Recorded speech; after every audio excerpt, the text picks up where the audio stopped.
देखिए बेटा, अभी हम सैंपल पेपर शुरू करने वाले हैं।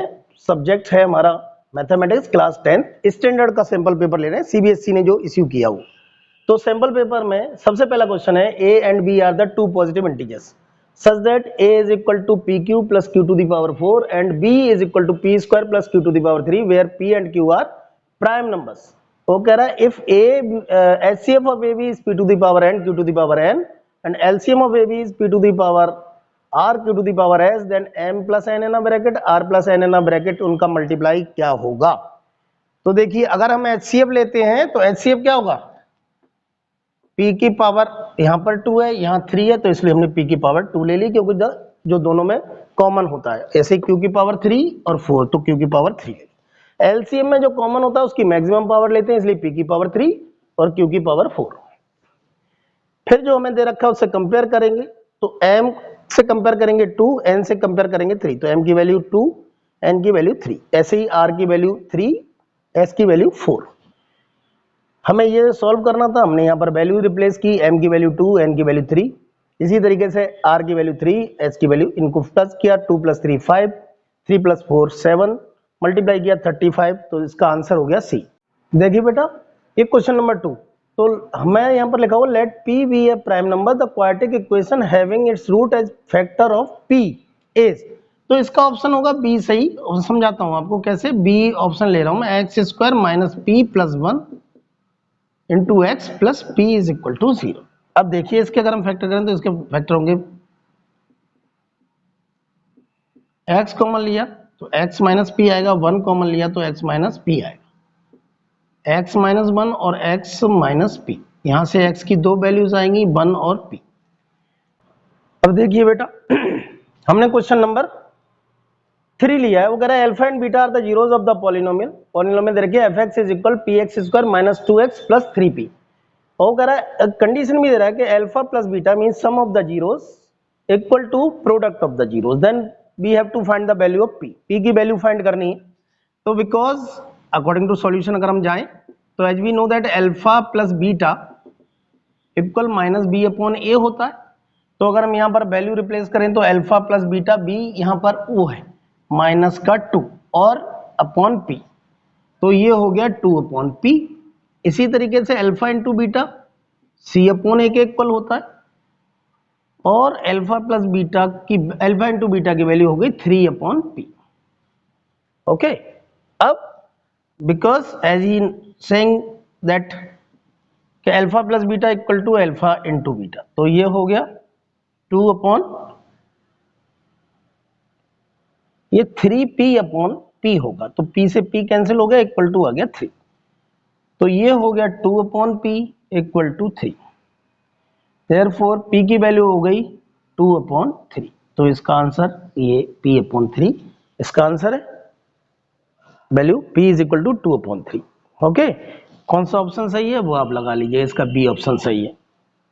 इसी तरीके से अब आगे चलते हैं बेटा।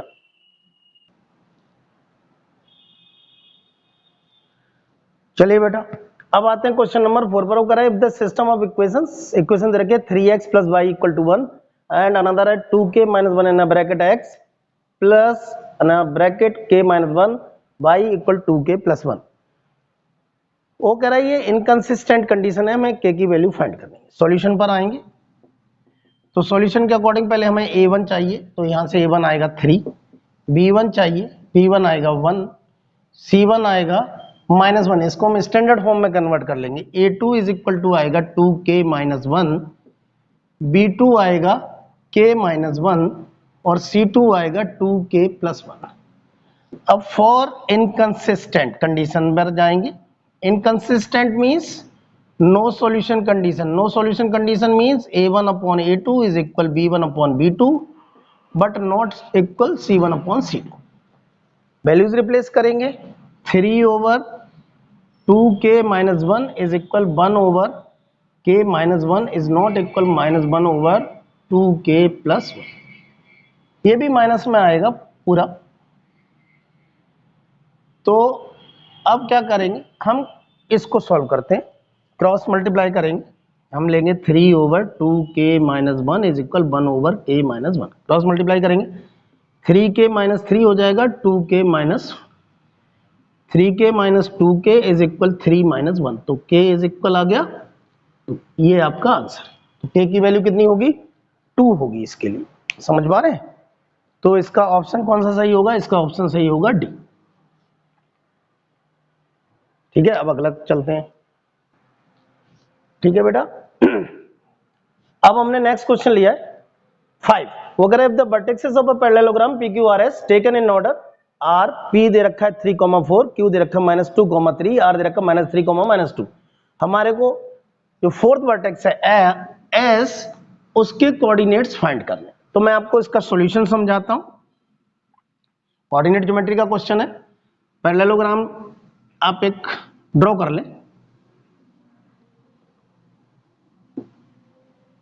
P के कोऑर्डिनेट्स को 3,4, -2,3, ये -3, -2, इसके कोऑर्डिनेट्स को कुछ भी मान लो x, y।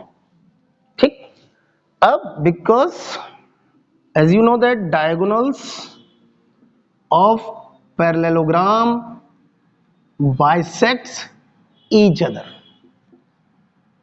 देयरफॉर अगर ये डायगोनल्स एक दूसरे को बाइसेक्ट करेंगी तो इनका जो मिड पॉइंट है वो दोनों का मिड पॉइंट कॉमन होगा। Therefore mid point of PR is equal mid point of QS। अब मिड पॉइंट के लिए मिड पॉइंट फॉर्मूला लगा देंगे, x1 प्लस x2 अपॉन 2। तो ये P के लिए 3 माइनस 3 अपॉन 2 और 4 माइनस 2 अपॉन 2। ऐसे इसके लिए करेंगे तो x माइनस 2 अपॉन 2 और y प्लस 3 अपॉन 2। ये तो 0 हो गया, 4 से 2 ये यहां पर 1 हो गया। अब क्योंकि ये ऑर्डर्ड पेयर होते हैं, ऑर्डर्ड पेयर है तो कंडीशन क्या होगी कि ये कंपेयर कर देंगे। हम कंपेयर कर देंगे तो कंपेयर करेंगे तो x minus 2 upon 2 is equal to 0, यहां से x माइनस 2 इक्वल टू 0, तो x की वैल्यू आएगी 2। आगे चलेंगे q के लिए, तो मैं q के लिए यहां सॉल्व कर देता हूं। y अगला यानी y के लिए इक्वल टू 1, तो y plus 2 3 equal to 2 into 1, तो y इक्वल टू 2 माइनस 3, तो y equal to -1। Therefore s के कोऑर्डिनेट्स आ गए, एक आया 2 और दूसरा आया -1। 2 और -1 इसके कोऑर्डिनेट्स हैं, तो जब इसके 2 और -1 कोऑर्डिनेट है तो इसका ऑप्शन जो है वो सी ऑप्शन सही। समझ पा रहे हैं? ऐसे ही आगे कंटिन्यू करेंगे, नेक्स्ट पे चलते हैं। अब देखिए बेटा अगला क्वेश्चन है triangle ABC similar to triangle PQR। वो कह रहा है if AM and PN are the altitudes of triangle ABC and triangle PQR respectively and AB square ratio PQ square equal to 4:9, then AM ratio PN क्या होगा। अगर triangle similar होते हैं तो आपको पता है कि उनकी साइडों के रेशियो आपस में इक्वल होते हैं। इसी तरीके से जो ट्राइंगल सिमिलर होते हैं उनकी एल्टीट्यूड्स के रेशियो भी उनकी साइड के रेशियो के इक्वल होते हैं ना, ये ध्यान रखना। तो इसलिए बिकॉज हम लिख दे रहे हैं ट्राइंगल ABC सिमिलर है ट्राइंगल PQR के, therefore AB upon PQ is equal BC upon QR is equal AC upon PR and AB upon PQ is equal also equal to the altitudes. अब because AB over PQ का square is equal to 4/9, तो इससे हमें AB over PQ का whole square value मिल जाएगी 2/3 का whole square. तो यहां से हमारे पास AB ओवर PQ वैल्यू आ गई 2/3। Therefore AM upon PN is equal 2/3। इससे ये रिप्लेस करेंगे तो रेशियो में लिखेंगे तो ये रेशियो हो जाएगा 2:3। Then this is your answer 2:3 है। जो ऑप्शन देख लो डी ऑप्शन सही है इसका। ओके, चलिए आगे चलते हैं। देखिए बेटा अगला क्वेश्चन हमने लिया है 7। वो लिखा है इफ x tan 60 into cos 60 is equal sin 60 cot 60, then x की वैल्यू फाइंड करनी है। सिंपल सा क्वेश्चन है। x tan 60 की वैल्यू √3 होती है, cos 60 की वैल्यू 1/2 होती है। साइन 60 की वैल्यू √3/2 होती है और cos 60 की वैल्यू 1/√3 होती है। √3 से √3 कैंसिल आउट, ये बचेगा 1/2 इनटू ये 2 ऊपर जाएगा, √3 नीचे आएगा, कैंसिल आउट कर देंगे, x की वैल्यू हो गई 1/√3। अब उसके ऑप्शन के अकॉर्डिंग अगर हम चलें तो उसके ऑप्शन में वो बोल रहा है कि ये 1/√3 के यहाँ पर 4 ऑप्शन है, cos 30, tan 30, sin, तो ये किसकी वैल्यू होती है? ये वैल्यू होती है tan 30 की, है ना।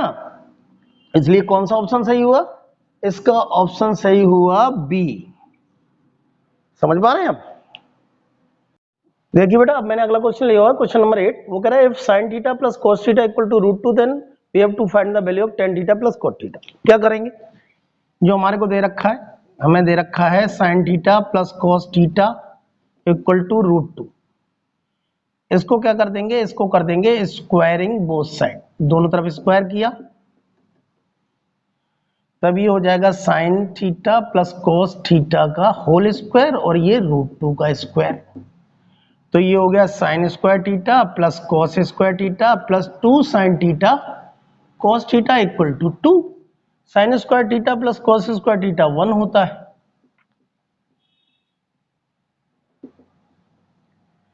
तो 2 sin theta cos theta is equal 2 - 1 यानी कि 1। तो sin थीटा और cos थीटा की वैल्यू हो गई 1/2। अब बिकॉज हमारे को चाहिए tan theta plus cot theta की value, tan theta cot theta को अगर हम सॉल्व करें तो इसे हम sin theta upon cos theta लिख दें और इसको cos theta upon sin theta लिख दें। तब ये क्या हो जाएगा? ये हो जाएगा sin square theta plus cos square theta over sin theta cos theta. ये 1 के इक्वल होता है और ये sin थीटा cos थीटा की वैल्यू हम यहां से रिप्लेस कर दें तो आंसर आ गया 2। Therefore tan theta plus cot theta is equal to. तो ये आपका ऑप्शन इसका सही है, यानी कि इसका ऑप्शन जो भी होगा बी है इसका ऑप्शन, तो बी इसका ऑप्शन सही।